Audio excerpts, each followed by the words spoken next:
무감각함이라는 것이 있습니다. 이제 감각이 점점 둔해지는 것이죠. 우리 한센병이라고도 하고 성경에 나병이라고도 하는 이 질병은 이 몸에 이제 감각이 없어지는 것 아니겠어요? 그래서 이게 사람의 살이 고통을 느끼고 통증을 느껴야 되는데 그 통증을 느끼지 못하니까 여러 가지 부분에서 어려움이 일어나고, 그리고 그 통증을 느끼지 못하는 게 이제 살이 점점 썩어 들어가기 때문에 그렇다고 그래요. 참 고통스러운 일 아니겠어요? 여러분, 통증, 고통, 무감각 이런 것들을 느끼지 못하는 무감각함으로 나가다 보면 점점 그게 큰 질병 아니겠어요? 그래서 한 사람의 삶이 얼마나 그 질병으로 인하여서 어려움을 경험하게 되는지 모르겠어요. 한 사회도 마찬가지인 것 같아요.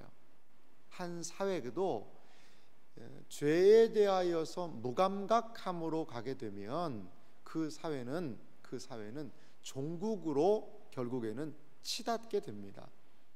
사회의 양심, 법, 도덕, 질서 이런 것들이 정상적인 기능을 발휘해서 사회에 부패하고 온전치 못한 것들을 감지하고 이겨낼 수 있어야 되는데, 무감각함으로 가게 되면 한 사회는요 망하고 마는 것을 역사가 증언하고 있습니다. 예레미야는 어떤 성경인가요? 하나님의 말씀이죠. 그런데 어떤 하나님의 말씀입니까? 무감각한, 죄에 무감각해져 버린 남왕국 유다의 모습. 그래서 결국은 점점 망해가는 한 나라의 마지막을 예레미야는 우리에게 경고로 보여주고 있습니다. 과연 망해가는 남왕국 유다에 어떠한 일이 있었을까요? 과연 그 땅에서는 어떠한 일이 벌어지기에 결국에는 망할 수밖에 없는 그러한 모습으로 치닫고 있는지 오늘 성경 말씀을 통하여 우리 함께 살펴보기 원합니다. 예레미야 5장은 우리가 오늘 20절부터 살펴보았는데요, 1절 말씀이 매우 유명한 말씀입니다. 예레미야 5장 1절 말씀 보면 그 당시의 예루살렘의 모습을 이렇게 표현하고 있어요. 너희는 예루살렘 거리로 빨리 다니며 그 넓은 거리에서 찾아보고 알라. 너희가 만일 정의를 행하며 진리를 구하는 자를 한 사람이라도 찾으면 내가 이 성을 용서하리라. 여러분, 참 이게 그 당시의 상황이 여기에 다 표현되어 있지 않습니까? 만일 정의를 행하며 진리를 구하는 자를 한 사람이라도 찾으면 내가 이 성읍을 용서하리라. 어디가 생각나세요, 여러분? 소돔과 고모라가 생각나시죠? 우리 그리스도인들이요, 우리에게 맡겨진 자리에서 하나님의 말씀을 듣고 최선을 다하며 살아갈 때, 그때 하나님께서 그 사회까지도 자비와 긍휼을 베풀어 주실 수 있어요. 여러분, 우리 시대의 마지막 양심이요 보루다라는 그러한 생각을 가지고 우리 그리스도인들이 살아가야 될 것 같아요. 그렇습니다. 이렇게 하나님께서 선언하신 그 이후에 오늘 20절이 있는 겁니다.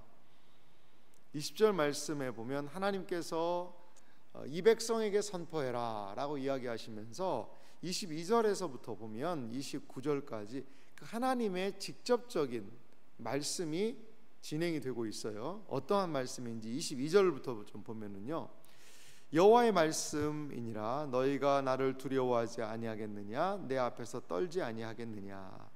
내가 모래를 두어 바다의 한계를 삼되 그것으로 영원한 한계를 삼고 지나치지 못하게 하였으므로 파도가 거세게 이나 그것을 이기지 못하며 뛰노나 그것을 넘지 못하느니라.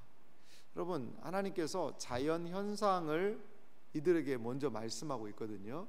그 자연 현상은 뭐죠? 모래 얘기를 하십니다. 모래가 경계고 이 파도가요, 바다가 그 모래 경계를 넘어오지 못한다. 하나님 그렇게 얘기를 하십니다. 물론 이제 쓰나미라는 현상이 있죠. 예전에는 해일이라는 말을 썼는데 해일보다 이제 뭐 쓰나미라는 말을 더 많이 쓰더라고요. 그 바다의 물이 간혹가다 넘칠 수 있습니다. 그런데 사실 모래는요, 바닷물의 기준입니다. 기준. 넘치다가도 넘쳐서 그냥 계속 있는 게 아니잖아요. 다시 돌아가지 않습니까? 그러니까 하나님께서 모래를 세워 놓으셔서 그 기준을 삼아 놓으셨다라는 거죠.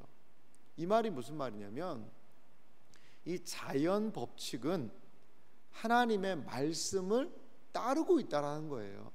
모래가 바다의 한계를 삼아서 넘어가지 못한다는 거죠. 파도가 거세게 일지요, 하지만 이기지 못한다는 거죠. 이러한 하나님께서 세우신 자연의 질서대로 이 우주가 지금 움직이고 있는 거죠. 이 자연 현상들이. 그런데 23절 보니까 그러나 너희 백성은 뭐 한다는 거죠? 배반한다는 거예요. 배반한다는 거예요. 마음에 있어서 이미 배반하고 갔다라는 거죠. 하나님께서 먼저 지적하시는 것은 뭐냐? 마음입니다. 마음. 자, 24절에도 어떤 단어가 등장하는 거 보실래요? 또 너희 마음으로. 한 사회가 부패해지고 완전히 망하는 사회로 치달을 때 어디에서부터 문제가 발생합니까? 한 사람의 마음에서부터 문제들이 발생하는 겁니다. 마음에서부터. 24절 다시 보시면요, 또 너희 마음으로 우리에게 이른 비와 늦은 비를 때를 따라 주시며 우리를 위하여 추수 기한을 정하시는 우리 하나님 여호와를 경외하자 말하지도 않는다는 거죠.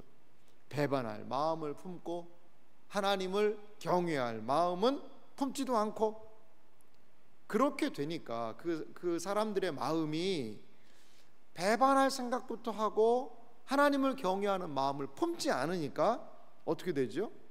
허물이 드러나는 겁니다. 죄가 드러나는 거예요. 그래서 25절에 보니까 너희 허물이 이러한 경외하는 걸 물리쳤고, 25절 마지막 절도 너희 죄가 너희로부터 좋은 것을 막았느니라. 사랑하는 성도 여러분, 인류가 범죄한 까닭은 무엇입니까? 인류가 범죄하여 넘어진 이유는 무엇입니까? 그것은 마음을 지키지 못함이죠. 그 마음을 지키지 못하는 거예요. 사단은 인류를 유혹할 때 엄청나게 큰 잘못을 저지르라 라고 이야기하지 않아요. 사단은 그 인류의 조상의 마음을 속에 싹 하나님에 대한 의심을 심어줬고, 그래서 경외를 무너지게 하고, 그리고 하나님에 대한 배반을 심어줬습니다. 너가 하나님이 될 수 있다 말이죠. 그렇습니다. 마음에서 일어났던 경외를 상실하고 배반을 택한 인류의 조상이 범죄하여 타락해 버렸듯이 그 인류의 조상을 따라가는 후예들이 똑같은 모습을 지금 보이고 있는 것입니다. 그렇습니다. 이렇게 이들의 죄악상에 대해서 하나님은 이야기하시는데요, 27절 말씀 보니까 세상의 새들이 가득한 같이 너희 집들의 속임이 가득하다. 그러니까 이들이 계속 이런 마음의 악함을 가지고 사람들을 속이는 거죠. 근데요, 이 속임을 가지고 이들이 어떻게 됐어요? 번창했다라고 얘기해요. 번창했다. 속여서요, 다른 사람들의 이익을 취하고 하는 거죠. 어떤 식으로 할까요? 28절 보니까 살찌고 윤택하며 행위가 심히 악하여 자기 이익을 얻으려고, 이 자기 이익을 얻으려고 그 목적이에요. 송사 곧 고아의 송사를 공정하게 하지 아니하며 빈민의 재판을 공정하게 판결하지 아니하고. 여러분, 재판이라는 것은 어딜까요? 빈민, 너무나도 힘들고 어려운 사람들이 마지막 기댈 수 있는 곳이 바로 재판정입니다. 그런데 고아의 송사, 돈 없는 고아들은 이 돈 대출을 못 대니까 그들의 송사를 공정하지 않게 하고, 빈민, 약자가 마지막으로 의지할 수 있는 사법기관에 대해서도 공정한 판결을 안 해요. 돈이 판쳐요. 그 재판의 결과에. 여러분, 이런 사회는 어떤 사회죠? 거의 마지막으로 가고 있는 사회의 모습이라는 겁니다. 사랑하는 성도 여러분, 우리는 기도해야 돼요. 우리 그리스도이니까 알아서 하나님이 나라는 잘 하시겠지. 아니요, 기도해야 됩니다. 우리나라에 바른 사법적인 정의가 주님 세워지게 해주셔서 재판을 억울하게 재판받는 사람 없도록 도와주세요. 이것도 우리 기도가 되어야 돼요. 이것도요. 여러분, 억울한 사람들이 많아지는 것, 그것은요, 이 억울한 사람들의 하나님은요, 탄원을 들으신다라는 그런 표현이 성경에 많이 있습니다. 억울한 자가 그 억울함을 탄원하고 호소하면 그 하나님이 들으시는 거예요. 그리고 그 한 사회를 심판하시는, 벌하시는 근거예요. 그런 것들이 근거예요. 사랑하는 성도 여러분, 우리 사회가 정말 바른 이 재판이 공정하게 주여 진행되고 이루어지게 하여 주옵소서. 그래서 돈 없다고 억울한 사람이 많이 생기는 것, 이런 일이 일어나지 않도록 주님 도와주시옵소서. 우리가 관심을 또한 가져야 되는 모습이 아닐까요? 지금 이스라엘 백성들이 망하는 길로 가고 하나님께서 정의를 행하며 공의를 행하는 사람이 한 사람이라도 있으면 내가 이 성읍을 멸망하지 않겠다라고 이야기하실 정도로 많은 어려움들이, 기능들이 무너져버린 그러한 질서의 무너짐을 우리는 볼 수 있습니다. 그러자 하나님께서는 29절에 무엇을 말씀하세요? 내가 이 일들에 대하여 벌하지 아니하겠으며 내 마음이 이 같은 나라에 보복하지 아니하겠느냐, 여호와의 말씀이니라. 그렇습니다. 하나님이요, 그 어려움을 당하고 그 압제를 당하고 속임으로 많은 사람들의 재산을 취하고 빼앗고 부유하게 된 그러한 것들을요, 그냥 내가 벌할 수밖에 없지 않겠느냐라고 성경에서 오늘 말씀하고 있습니다. 이 땅에 무서운 것이 무엇일까요?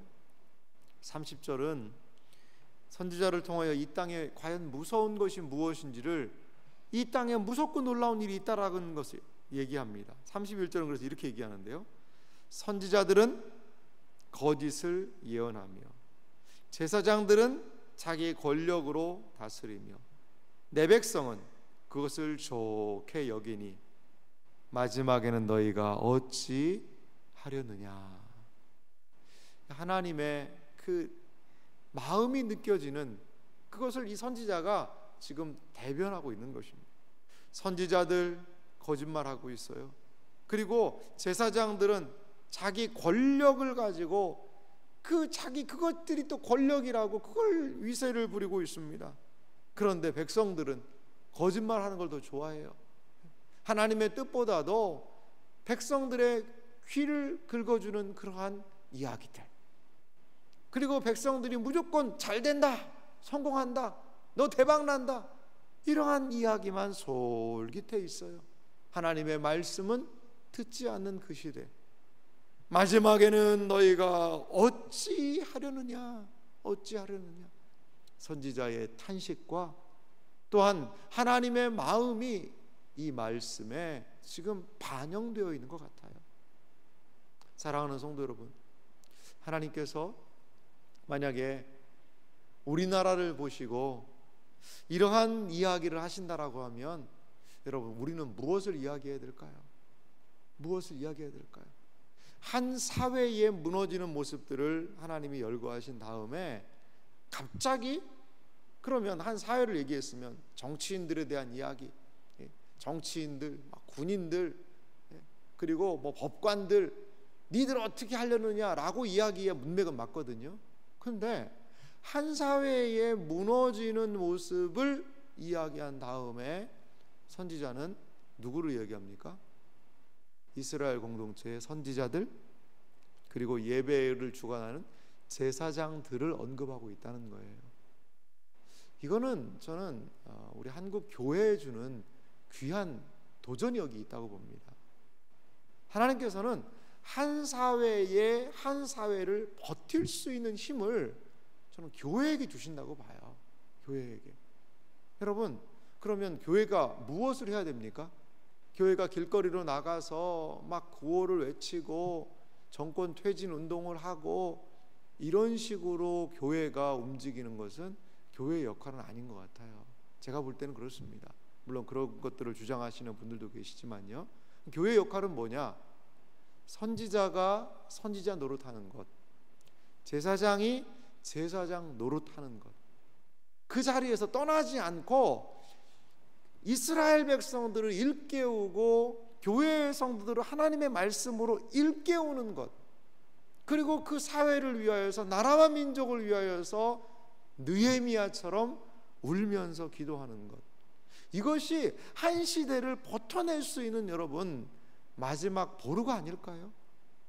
오늘 갑자기 등장한 이 문맥과는 조금은 다르게, 위에서 살펴봤지만 속이고 부자들 이야기, 고아의 송사에 대한 그런 이야기, 판결에 대한 이야기가 나오면 31절에는 재판관 이런 사람들의 이야기가 나와야 되는데 그게 언급되지 않고 갑자기 하나님의 말씀, 진리를 증거하는 신앙에 대한 이야기를 하는 것을 보면 이게 바로 우리가 이 사회를 위하여서, 한 민족을 위하여서, 이 국가를 위하여서 우리가 할 수 있는 일은 주의 백성답게 기도하는 일, 이 새벽에 우리 민족의 아픈 현실을 가지고 같이 애통하며 아파하는 일, 억울한 사람들의 송사가 올라가고 있지만 주여 이 땅을 불쌍히 여겨달라는, 그들이 바르고 온전하게 하나님을 온전하게 섬길 수 있도록 도와달라고 하는 그런 기도가 있어야 된다는 거죠. 이것이 바로 우리가 지금 할 일 아닐까요? 여러분, 나라를 위해서, 국가를 위해서 기도한다는 건요 참 어려운 일이에요. 왜냐하면 이 기도 제목이 이게 빨리 이루어지는 것 같지는 않거든요. 뭔가 이 사회에 커다란 구조가 있는데 이게 변하지가 않아요. 쉽게 달라질 기미가 안 보여요. 그러면서 사람들은 대놓고는 말을 못하겠지만 이 사회가 썩은 게 아닌가 이렇게 이야기하기도 하고요. 여러분, 근데 그러한 것이요, 그러한 상황이 달라지지 않으니까 기도가 어려운 거예요. 뭔가 기도 응답이 오고 사회가 변화되는 것을 내가 기도할 때마다 확확 볼 수 있다면 그러면은 더 열심히 기도하겠죠. 그러니까 기도가 지치는 겁니다. 나라와 민족을 위해서 기도하는 게요. 하지만 우리는 다시 기도해야 돼요. 하나님은 보이시지 않지만 하나님은 분명히 한 나라의 장래와 운명을 이끄시고 인도하시는 분이라는 거예요. 요한계시록에도 보면은요, 땅의 심판들이 이루어지고 있는데 그 심판들이 이루어지고 있는 모습을 요한계시록 8장에도 보면 이 땅에 임하는 심판의 그러한 중요한 역할을 뭐가 하냐면 성도들의 기도가 합니다. 이 성도의 기도가 하나님께 올라가서 그 금 대접에 담기거든요. 근데 그 대접에다가 하나님이 선사가 숯불을 부어가지고 땅에 확 쏟으니까요, 나팔 심판이 시작되는 그러한 현상들이 있어요. 그러니까 우리의 기도를 하나님은 기억하신다라는 거죠. 기억하신다라는 거. 사랑하는 성도 여러분, 나라와 민족을 위하여서, 이 사회의 어두운 부분을 위하여서, 지금 우리가 당하고 있는 그 고통을, 이 수해 때문에 또 얼마나 많은 분들이 고통을 당하고 계세요. 이들을 위해서 누가 같이 울어줄 수 있습니까? 우리가 같이 기도하고 마음을 기울여야 되지 않겠어요? 그런데요, 이런 한 사회, 그리고 종교 지도자들, 이렇게 너무나도 어려움이 일어나고 있는 저는 가장 근본적인 이유가 있다고 봐요. 그걸 오늘 성경 본문이 이야기를 하고 있는데요, 다시 한번 22절을 보겠습니다. 22절 보면요, 이렇게 말씀하고 있죠. 여호와의 말씀이니라. 너희가 나를 두려워하지 아니하느냐? 내 앞에서 떨지 아니하겠느냐? 여러분, 바로 이겁니다. 하나님을 두려워하지 않는 세상은요, 자기 마음대로 하는 거예요. 믿지 않는 사람이 어떻게 하나님을 두려워하지 않을 수 있습니까? 라고 생각할 수 있을 거예요. 그런데요, 믿지 않는 사람에게도 이 자연인의 마음에는 하늘을 두려워하는 마음이 있어요. 이게 본성입니다. 하늘이 두려운 거죠. 다른 말로 하면, 더 구체적으로 하면 양심대로 살지 않는 거예요. 양심. 하나님이 양심이라는 장치를 모든 사람에게 주셨거든요. 그래서 하나님은 믿지 않지만 이 사회의 바른 사법적인 정의, 그러니까 하나님이 기뻐하는 방향으로 일반 이 사회가 살도록 하나님은 각 사람에게 양심이라는 걸 주셨어요. 양심 따로 산다고 구원받는 것은 아닙니다만 이 사회가 그렇게 운영될 수 있도록 그런 질서들을 주신 거죠. 근데요, 양심이 화인을 맞아서 불법을 저지르는 거죠. 하늘을 두려워하지 않는 거예요. 사람들이 하나님께로 돌아와야 됩니다. 그리고 그들의 양심이 회복이 되어야 됩니다. 하늘 무서운지 모르고 그들이 불법을 저질러요. 하늘 무서운지 모르고 범죄를 저질러요. 일반 사람들도 이야기하잖아요. 천벌을 받는다고요. 근데 요즘에 그런 게 있습니까? 무시합니다. 다 어떤 현상이죠? 다 모든 것들이 하나님을 너희가 나를 두려워하지 아니하겠느냐, 내 앞에서 떨지 아니하겠느냐, 이것을요 교회도 잃어버렸고 세상도 잃어버린 거예요. 그러니까 어떤 일이 벌어집니까? 선지자들은 거짓 예언을 하고 제사장들은 자기 마음대로 하고 이 세상의 권력 잡은 자들은 하늘 무서운지 모르고 자기 입속을 따라서 움직이는 거죠. 하나님을 기억해야 합니다. 하나님을 두려워해야 됩니다. 하나님을 두려워하지 않는 곳에는 방종이 따르게 되어 있어요. 방종, 죄로 치달아 버리는 것이죠. 사랑하는 이 새벽을 깨우는 여러분, 하나님을 두려워할 수 있는 이 말이 앞에서 이야기했던 하나님을 경외함이지요.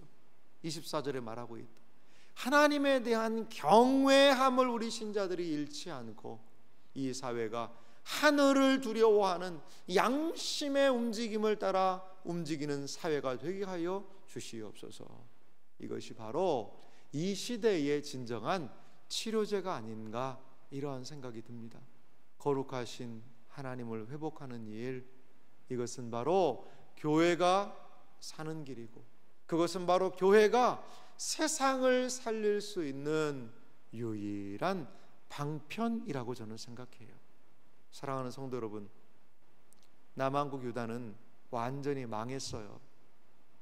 그거 지키지 못해서 하나님을 두려워함에서 그들이 떠나자 온갖 범죄와 방종으로 망하고 말았습니다. 우리 이 시대를 깨웁시다. 하나님을 경외함으로 그 경외함의 길로 나아가는 우리들의 생애와 삶이 되시기를 주님의 이름으로 축원합니다.